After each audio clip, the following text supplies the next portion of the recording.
Hello दोस्तों, स्वागत है आपका हमारे यूट्यूब चैनल में। तो दोस्तों, आज मैं एक्सप्लेन करने वाली हूँ 2012 में आई मूवी कहानी को। मूवी की शुरुआत में हम देखते हैं कि एक लैब में एक आदमी चूहों पर कुछ एक्सपेरिमेंट कर रहा होता है। वो कोई केमिकल डालता है जिसकी महक से चूहा तुरंत मर जाता है। इसके बाद हम देखते हैं कि मेट्रो में एक आदमी एक बैग ढूंढ रहा होता है जिसमें कुछ था। वो इधर उधर देख ही रहा होता है कि तभी एक औरत के बैग से दूध वाली बोतल गिर जाती है और टूट जाती है। उस केमिकल की महक से थोड़ी ही देर में मेट्रो के अंदर मौजूद सभी लोग मारे जाते हैं और ये बहुत बड़ा मेट्रो हादसा बन जाता है और वह आदमी भी मारा जाता है। अब कहानी यहाँ से 2 साल आगे बढ़ जाती है, जहाँ हम देखते हैं कि विद्या नाम की एक प्रेग्नेंट औरत लंदन से आई होती है अपने पति अर्नव को ढूंढने के लिए। ये वह समय था जब दुर्गा पूजा की तैयारियां चल रही होती थी, तो हर जगह उसे भीड़ भाड़ दिखाई पड़ती है। विद्या और अर्नव दोनों ही सॉफ्टवेयर इंजीनियर थे और अर्नव एनडीसी में काम करने भारत आया था। उसने कहा था कि काम खत्म होते ही वह लंदन वापस आ जाएगा, पर कई दिन बीत गए लेकिन वह अभी तक नहीं आया और फ़ोन भी नहीं लग रहा था। तो विद्या उसका पता करने इंडिया चली आई। विद्या सीधे पुलिस स्टेशन जाती है, जहां उसकी मुलाकात होती है पुलिस ऑफिसर राणा से। तो वो उसे अपनी सारी कहानी बता देती है कि क्या दिक्कत है। दरअसल अर्नव विद्या को छोड़कर आना नहीं चाहता था, लेकिन विद्या ने ही उसे फोर्स किया कि काम मिल रहा है तो जाओ। अब वह गायब हो गया है तो वह खुद पे गुस्सा करती है कि ना कहती तो सही रहता। विद्या उस होटल का पता बताती है जहां अर्नव ठहरा हुआ था, तो राणा उसे लेकर जाता है। वहां पता चलता है कि अर्नव नाम का कोई भी यहाँ रहने कभी आया ही नहीं था। विद्या गुस्सा करने लगती है, कहती है आप लोग झूठ बोल रहे हो। वो कुछ बातें बताती है, जैसे कि होटल में क्या चीज़ कहाँ रखी है।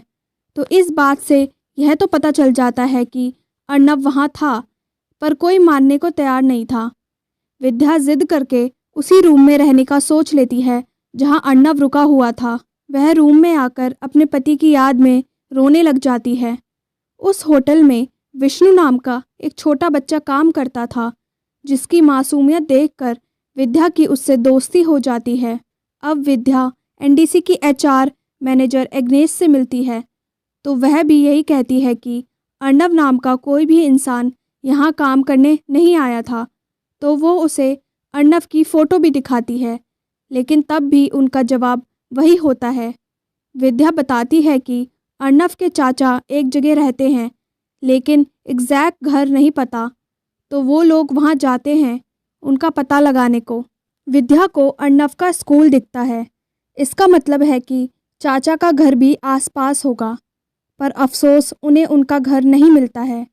उधर अग्नेश को अर्नव की फ़ोटो देख के मिलन दाम जी नाम का एक आदमी की याद आती है, जो एनडीएस में काम करता था। तो वो उसकी प्रोफाइल एक्सेस करने की कोशिश करती है, पर नहीं कर पाती है। विद्या अर्नव के स्कूल जाती है, पर वहाँ भी उसे कोई जवाब नहीं मिलता है। अर्नव नाम का कोई भी बच्चा यहाँ नहीं पढ़ता था। विद्या को समझ ही नहीं आ रहा था कि जहाँ जहाँ वह जा रही थी सब यही जवाब क्यों दे रहे थे, जैसे अर्नव कभी यहाँ आया ही नहीं हो। एग्नेस मिलकर बताती है कि आपके पति की शक्ल हमारे एक्स एम्प्लॉय मिलन दामजी से एकदम मिलती जुलती है। वो काफ़ी मजाकिया टाइप का आदमी था, लेकिन एक दिन अचानक से वो छोड़ के चला गया। जिस दिन वो गया काफ़ी लोग आए थे उसे ढूंढने, पर 2 साल हो गए, वो कहाँ है किसी को पता नहीं है। मैंने उसकी प्रोफाइल देखने की कोशिश की, पर एक्सेस ही नहीं मिला। शायद पुराने ऑफिस में जो रिकॉर्ड्स रखे हैं उसमें उसकी जानकारी मिल सकती है। अब हम बॉब विश्वास को देखते हैं, जो कि इंश्योरेंस कंपनी में काम करता है और काम ना करने की वजह से हर वक्त अपने बॉस से डांट खाता रहता है। बॉब एग्नेस के घर जाता है उससे मिलने के लिए। जब वह उससे मिलती है तो बड़े प्यार से साइलेंसर लगी बंदूक निकालकर उसे मार देता है। बॉब दुनिया वालों के लिए एक इंश्योरेंस कंपनी का एजेंट था, लेकिन असल में वो एक कॉन्ट्रैक्ट किलिंग का काम करता था। एग्नेस को मारने के लिए उसे किसी ने कॉन्ट्रैक्ट दिया था। ये आपको आगे पता चलेगा। अब हम इंटेलिजेंस ब्यूरो में काम करने वाले एक आदमी मिस्टर खान को देखते हैं, जो कि इंटेलिजेंस ब्यूरो के कमांडर इन चीफ भास्कर से कहता है कि एचआर को किसी ने गोली मार दी थी, तो मुझे कलकत्ता जाना होगा, क्योंकि मरने से पहले वह मिलन दामजी की प्रोफाइल एक्सेस करने की कोशिश कर रही थी। खान कोलकाता पहुंचकर सीधा विद्या से मिलता है, क्योंकि आखिरी बार वही उससे मिलने गई थी। विद्या अपनी पूरी बात बताती है तो खान कहता है कि मिलन नाम का कोई भी आदमी था ही नहीं, वापस लंदन लौट जाए तो ज़्यादा बेहतर होगा। खान ने सोचा कि हड़का के बात करेगा तो वह डर जाएगी, तो वो उसकी आंख में आंख डालते हुए कहती है कि वह जाएगी तो अपने पति को साथ में लेकर जाएगी। भास्करन कैप्टन प्रताप से बात करते कहता है कि मिलन दामजी के बारे में कुछ बात करनी है, तो कैप्टन ऑफिस आने से सीधा मना कर देते हैं। राणा विद्या की मदद करने के लिए इधर उधर तहकीकात करने में लगा हुआ था, तो खान उसे खूब हड़काता है कि जब केस हमारे हाथ में है तो तुम्हें होशियारी दिखाने की क्या ज़रूरत है। विद्या को याद आता है कि एग्नेस ने कहा था कि पुराने ऑफिस में एक्स एम्प्लॉय के रिकॉर्ड्स रखे हैं, हो सकता है कि मिलन दामजी का रिकॉर्ड भी वहीं मिल जाए। उधर बॉब को भी एक आदमी का फ़ोन आता है, जो कि बताता है कि तुम्हें एनडीएससी के पुराने ऑफिस जाकर मिलन दामजी की फ़ाइल चुरा कर लानी है। विद्या को मिलन दामजी की फ़ाइल मिल जाती है, और चौंकाने वाली बात यह थी कि मिलन दामजी की सच में हुबहू अर्नव की तरह शक्ल थी। तभी वहाँ बॉब आ जाता है, तो वो लोग उससे बच के निकल जाते हैं। अब विद्या फ़ाइल लेकर खान के पास जाकर कहती है कि अब बताओ मिलन कौन है। खान कहता है कि यह आपके पति नहीं है ना, तो क्यों बेकार में परेशान हो रही हैं। विद्या कहती है कि मिलन अर्नव नहीं है, लेकिन अर्नव की तरह दिखता है, और इस वजह से अगर मेरे पति के साथ कुछ हुआ है तो यह मेरे लिए जानना बहुत ज़रूरी है। मिलन दामजी कौन है? खान बताता है कि 2 साल पहले कोलकाता मेट्रो में जो अटैक हुआ था, उसके पीछे मिलन दामजी का हाथ था। यहाँ पता चलता है कि शुरुआत में जो आदमी चूहों के ऊपर जहरीली गैस का एक्सपेरिमेंट कर रहा था, वो विद्या का पति या तो अर्नव था या मिलन दामजी। मुझे जब उसे पकड़ने का काम मिला, तब तक वह पूरी तरह से गायब हो चुका था। कहीं भी उसका नाम नहीं था, कोई रिकॉर्ड नहीं था, तो एक प्रकार से दुनिया के लिए मिलन दामजी है ही नहीं। मिलन एक सरकारी एजेंट था, जो कि दुश्मन की तरफ हो गया। इस बात को जनता से छुपाते आ रहे हैं। हमारे सिस्टम में ही कोई है जो मिलन की मदद कर रहा है। मिलन को बचाकर रखने वाले बहुत ताकतवर लोग हैं, इसीलिए आपकी ये हरकतें आप पर भारी पड़ सकती हैं। अब हम देखते हैं कि विद्या मेट्रो का इंतज़ार करते हुए सोच में डूबी होती है कि आखिर ये क्या खेल है। तभी बॉब पीछे से उसे मेट्रो के सामने धक्का दे देता है, तो विद्या की जान हलक पर आ जाती है, पर फिर उसे बचाकर कहता है कि यह शहर बहुत खतरनाक है, यहाँ कुछ भी हो सकता है, आप यहाँ से चले जाइए, भाग जाइए। भास्करन कैप्टन से मिलकर विनती करता है कि ऑफिस वापस आ जाओ, तो कैप्टन साफ मना कर देते हैं। भास्करन कहता है कि सिर्फ एक प्रोजेक्ट फेल हो गया, इसका मतलब हम पूरा ब्यूरो बंद कर दें। कैप्टन कहते हैं कि 3 आम लोगों को चुन के उन्हें ट्रेन करके उनको ब्यूरो का सबसे बेस्ट एजेंट बनाना था। ये काम तुमने मुझे दिया था, और क्या किया, मैंने एक राक्षस बना डाला। 2 लोग तो अच्छे मिल गए, लेकिन मिलन दामजी जैसा जानवर भी ट्रेंड हो गया और बिक गया उसके हाथों, जिससे उसे हमें बचाना था। उसको भगाने में जिसने उसकी मदद की है, वह अभी भी ब्यूरो में काम करता है। जिस दिन वह पकड़ में आ गया, उस दिन मैं वापस आ जाऊंगा। 3 चीज़ें हो सकती थी। पहली ये कि अर्नव विद्या को छोड़कर भाग गया हो। दूसरी ये है कि अर्नव और मिलन दोनों एक ही आदमी हैं। तीसरी ये कि अर्नव की शक्ल मिलन से मिलती जुलती है, इसीलिए अर्नव मुसीबत में है। मिलन दामजी की फाइल में उसके घर का पता होता है, तो विद्या वहीं पहुंच जाती है, लेकिन घर पूरा खाली था, वहां कुछ नहीं मिलता। घर के बाहर चाय की दुकान से पता चलता है कि मिलन के यहाँ कोई आदमी आता था ब्रीफ केस लेके, तो अब विद्या उसी आदमी को ढूंढना शुरू करती है। उन्हें पता चलता है कि मिलन का ब्लड ग्रुप बहुत रेयर था, तो ऐसे लोग अपना ब्लड स्टोर करके रखवाते हैं ताकि ज़रूरत पड़ने पर वह इसे इस्तेमाल कर सके। ब्लड बैंक से जानकारी मिलती है कि आखिरी बार इस ब्लड की ज़रूरत 2008 में पड़ी, पर उन्हें कोई भी रिकॉर्ड नहीं मिलता। कि ब्लड किसको चढ़ाया गया था। एक पुलिस इन्फॉर्मर से पता चलता है कि जिस फैक्ट्री में वो लोग खड़े हैं वहाँ 2008 में 2 आदमियों की मीटिंग हुई थी। उन दोनों ने एक दूसरे को गोली मारकर मार डाला था। पर बात यह है कि वहाँ तीसरा आदमी भी था और इसी तीसरे आदमी के लिए खून मंगाया गया था। इससे आगे की खबर तुम्हें डॉक्टर गांगुली देंगे। उस रात हॉस्पिटल में उन्हीं की ड्यूटी थी। डॉक्टर गांगुली कहते हैं कि एक दिन का समय दीजिए, मैं देख के बताता हूँ, क्योंकि 2 साल पहले की बात है तो अच्छे से याद नहीं। अब हम देखते हैं कि काम खत्म करके डॉक्टर अपने घर जा रहे होते हैं कि तभी बॉब आकर मुस्कुराते हुए पहले उन्हें नमस्कार कहता है और फिर गोली चलाकर उन्हें मार डालता है। विद्या को जानकारी मिलती है कि जो 2 लोग मारे गए थे उसमें से एक मेट्रो अटैक के केस में पुलिस इन्फॉर्मर था और एक सरकारी एजेंट। विद्या के साथ उसके पति को ढूंढते ढूंढते अब राना को उसके लिए कुछ फील होने लगा था, पर वह कुछ नहीं कह सकता था क्योंकि वह शादीशुदा थी और पेट में एक बच्चा भी था। अब एक दिन राना देखता है कि विद्या खुद घर की सफाई कर रही है तो वह किसी को बुलाने लगता है। तो विद्या कहती है कि रहने दो, घर पर मैं खुद ही सफाई करती हूँ, मुझे धूल मिट्टी ज़रा भी पसंद नहीं है। राना बताता है कि मुझे तीसरे आदमी के बारे में कहीं कुछ नहीं पता चला। विद्या को लगता है कि इन्फॉर्मर एजेंट को शायद कुछ जानकारी देना चाहता था जिसके बारे में मिलन को पता चल गया था, तो उसने उन दोनों को मार डाला। उसी मुठभेड़ में मिलन को भी गोली लग गई तो उसे हॉस्पिटल जाना पड़ा। पर सवाल ये है कि मिलन को कैसे पता चला कि एजेंट को इन्फॉर्मर से कोई टिप मिलने वाली है। विद्या को वह आदमी मिल जाता है जो ब्रीफ केस लेके मिलन से मिलने जाता था। वो आदमी था एनटीसी का चीफ टेक्निकल ऑफिसर श्रीधर। यहाँ देखने को मिलता है कि उसके पास विद्या की फ़ोटो है और वो फ़ोटो बॉब को दे देता है। विद्या को मारने का कॉन्ट्रैक्ट देकर, इसका मतलब बॉब श्रीधर के कहने पर सबका खून कर रहा था। बॉब विद्या को मारने ही वाला होता है कि तभी वहाँ राना आ जाता है तो वो भाग खड़ा होता है। राना उसका पीछा करता है लेकिन एक गाड़ी आकर बॉब को कुचलकर चली जाती है। बॉब के फ़ोन से पता चलता है कि लोगों को मारने के लिए उसे जितनी भी फ़ोटोज़ भेजी गई है वो एक वेबसाइट से भेजी गई है। तो विद्या अपनी हैकिंग स्किल का इस्तेमाल करते हुए उस कंप्यूटर का आईपी एड्रेस निकाल लेती है जिससे फ़ोटो अपलोड हुई है। उसे शक था कि हो ना हो ये श्रीधर का ही काम है।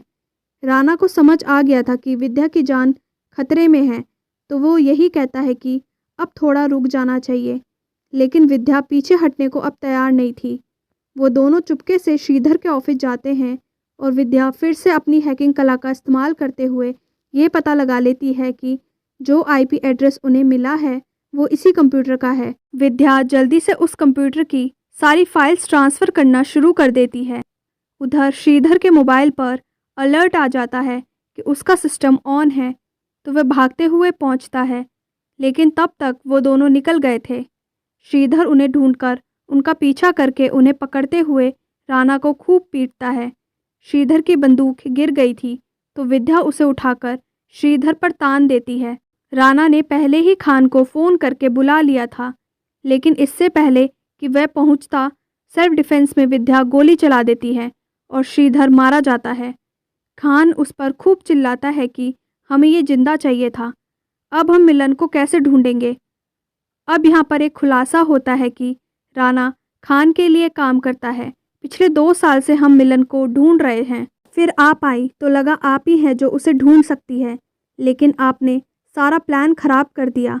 राना कहता है कि एजेंसी में कोई है जो मिलन की मदद कर रहा है, इसीलिए खान खुद से दोबारा इस केस को खोल नहीं पाता।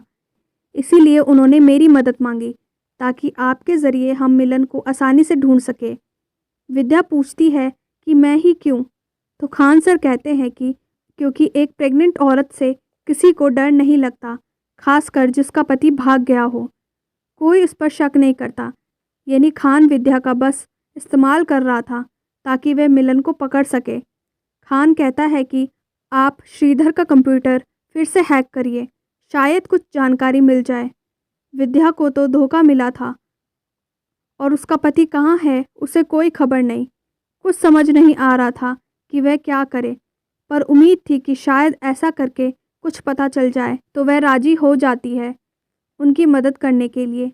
विद्या को एक कोड टाइप का कुछ मिलता है जिसे डिकोड करने पर एक नंबर सामने आता है जो कि भास्करन का था। खान विद्या से कहता है कि आप भास्करन को फ़ोन करके उससे झूठ बोलिए कि श्रीधर के कंप्यूटर से तुम्हारे खिलाफ कुछ फाइल्स मिली है। वही एक आखिरी रास्ता है अर्नब और मिलन तक पहुंचने के लिए। विद्या भास्करन को कॉल करके कहती है कि मैं पेपर्स दे दूंगी, उसके बदले आप मेरे पति कहाँ हैं वह बता दीजिए। पर भास्करन कुछ नहीं कहता। थोड़ी देर बाद मिलन दामजी का खुद फ़ोन आता है जो कि कहता है कि अगर अपने पति को जिंदा देखना है तो मेरे अगले फ़ोन का इंतज़ार करो। यानी कि निशाना बिल्कुल सही लगा। भास्करन खुद से तो कुछ नहीं कह सकता था, नहीं तो फंस जाता, इसीलिए मिलन से फ़ोन करवाया। वो इन्फॉर्मर कहता है कि मिलन कोलकाता आ चुका है, यानी कि मिलन ही विद्या से मिलेगा और मिलन जिससे मिलता है वो किसी को ज़िंदा नहीं छोड़ता है, वो विद्या को भी मार डालेगा। राणा यही बात खान से कहता है तो उसे तो पहले से ही पता था कि मिलन कैसा आदमी है। वो कहता है कि मेरा काम है देश की रक्षा करना, उसके लिए कुछ भी करना पड़े सब सही है। अगर मिलन को पकड़ने के लिए विद्या को कुर्बान करना पड़े तो वह भी सही है। राणा पूछता है कि फिर हम में और मिलन में क्या फ़र्क हुआ। खान कहता है कि कोई फ़र्क नहीं है, हम कानून के लिए करते हैं और वो कानून के खिलाफ, इसीलिए हम सही हैं और वो गलत। प्यार में पड़कर अगर विद्या को मेरे बारे में बताओगे तो सिर्फ तुम उसकी जान बचा पाओगे, बाद में मिलन हज़ारों लोगों को मारेगा तो उसका क्या, इसीलिए तुम बस यहीं बैठो। विद्या के पास फ़ोन आ जाता है कि कहाँ आना है तो वह खान को भी बता देती है। राणा भी छुप छुपा के उधर ही निकल लेता है। आज दुर्गा पूजा का दिन था तो हर जगह भीड़ थी और महिलाएं लाल सफ़ेद साड़ी पहनी हुई थी जो कि किसी खास अवसर पर पहनी जाती है। विद्या भी वैसी ही साड़ी पहनकर मिलन से मिलने को पहुंचती है। खान और राणा विद्या को ढूंढ रहे होते हैं पर इस भीड़ में वह कहीं भी नहीं दिख रही थी।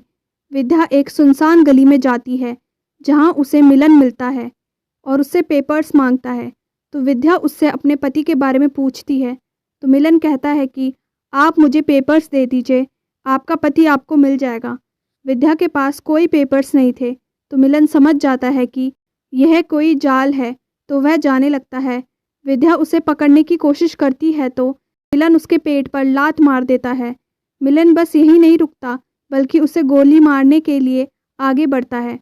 विद्या को बहुत दर्द हो रहा था लेकिन तभी वह अपने पेट से नकली पेट बाहर निकाल के फेंक देती है और अपने हेयर से क्लिप निकालकर उसके पैर और गले पर हमला कर देती है।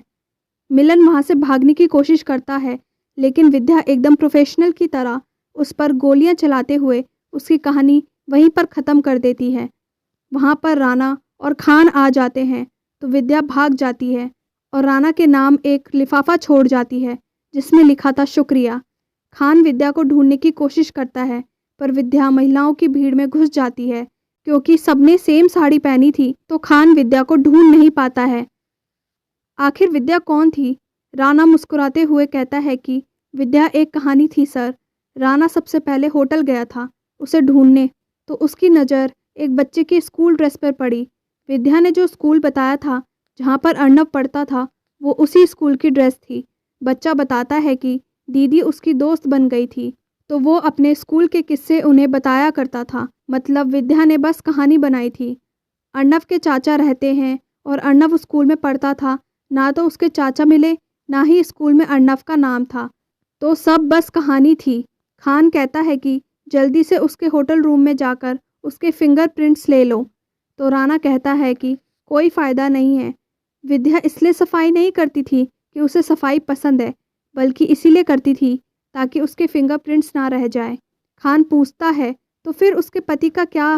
राणा कहता है कि जैसे आपने उन्हें कहानी सुनाई थी कि मिलन नाम का कोई नहीं है, वैसे ही उन्होंने भी अपनी एक कहानी सुनाई विद्या और अर्नब की।